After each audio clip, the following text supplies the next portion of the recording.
Hyur, itu kantor apaan sih? Itu kantor KPU itu. Emang KPU tugasnya apaan? Ngurusin yang hasil coblosan gitu.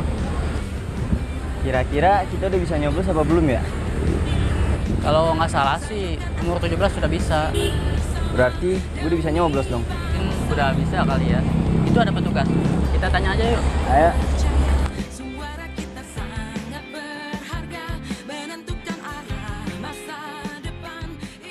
Siang, Dek. Bisa dibantu? Mau kemana, Dek? Kita mau ngecek Pak, udah terdaftar jadi pemilih apa belum? Oh, baik, Dek. Mari saya antar jalan. Assalamualaikum. Ada belakang duduk, Dek. Bisa dibantu, Dek? Ini kita kedatangan kita ini mau tanyain KPU itu apa? KPU itu adalah penyelenggara pemilu, legislatif, presiden dan wakil presiden dan pemilihan gubernur dan wakil gubernur. Jadi tugas KPU itu penyelenggara pemilu. Kita berdua kan udah 17 tahun Pak. Nama kita udah ada terdaftar belum? Untuk mengetahui nama adik-adik ini sudah terdaftar atau belum, kalian bisa cek di website itu www.cekdptonline.kpu.go.id. Cek masukkan di kalian, nanti tertera kalian terdaftar di DPT apa. Ketik, masukkan nicknya, pilih pencarian. Nah, Oh iya udah terdaftar di Sentrajaya. Dalam penyelenggaraan pemilihan umum di Republik Indonesia itu terdapat beberapa unsur. Antara lain adalah pemilih, peserta pemilu, dan penyelenggara pemilu. Nah, kaitannya dengan pemilih itu punya syarat. Syarat yang pertama adalah dia sudah berumur 17 tahun atau sudah menikah. Yang kedua, berdomisili di wilayah administratif yang dibuktikan dengan KTP elektronik. Yang ketiga, tidak sedang dicabut hak pilihnya oleh pengadilan. Dan yang keempat adalah tidak berstatus TNI Polri. Pada saat pelaksanaan pemungutan suara di TPS nanti, itu ada 3 kategori pemilih. Pemilih yang disebut dengan DPT atau pemilih yang telah terdaftar di dalam DPT. Apa itu DPT?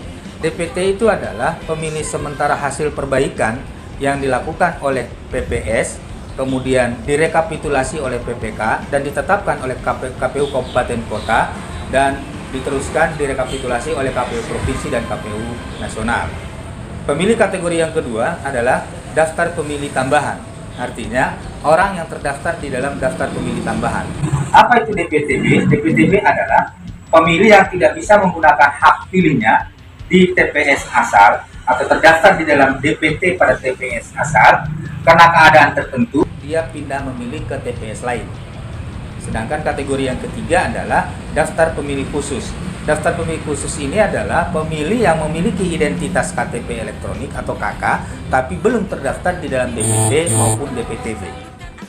yang disebut dengan daftar pemilih tambahan karena tidak bisa menggunakan hak pilihnya pada TPS asal karena keadaan tertentu. Sehingga dia pindah memilih, itu adalah pertama menjalankan tugas di tempat lain, kemudian menjalani rawat inap di fasilitasi pelayanan kesehatan dan didampingi oleh keluarga, kemudian penyandang disabilitas yang menjalani perawatan di panti sosial, kemudian menjalani rehabilitasi narkoba, lalu menjalankan tahanan di rumah tahanan atau terpidana yang menjalani hukuman.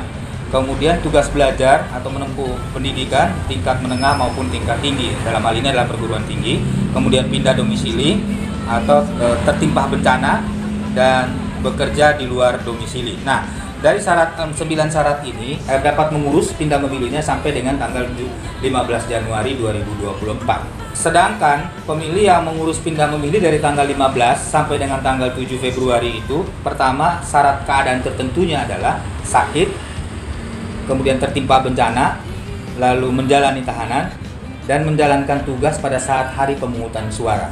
Teman pemilih yang berbahagia, pindah memilih ini atau dengan keadaan tertentu, tapi tadi ada 2 kategori, yaitu bisa mengurus sampai dengan tanggal 15 Januari dan bisa mengurus sampai dengan tanggal 7 Februari. Syarat untuk pindah memilih ini cukup membawa KTP elektronik, kemudian mengecek di DPT online, lalu yang ketiga adalah membawakan dokumen bukti alasan atau keadaan tertentu itu. Teman pemilih untuk mengurus pindah memilih ini bisa mengunjungi PPS di kelurahan, kemudian bisa dilayani di tingkat PPK, panitia pemilihan kecamatan, lalu di kantor KPU Kota Jakarta Utara yang ada di Jalan Ancol Baru Selatan nomor 26 samping kantor Pengadilan Negeri Jakarta Utara. Pengurusan pindah memilih ini dapat dilakukan di daerah tujuan. Maka datangilah kantor KPU Kabupaten Kota yang dituju, kantor PPK di kecamatan yang dituju, kantor PPS di kelurahan atau desa yang dituju. Atau juga dapat menghubungi atau mendatangi kantor PPLN bagi yang ada di luar negeri. Kami tunggu kedatangannya untuk mengurus pindah memilih.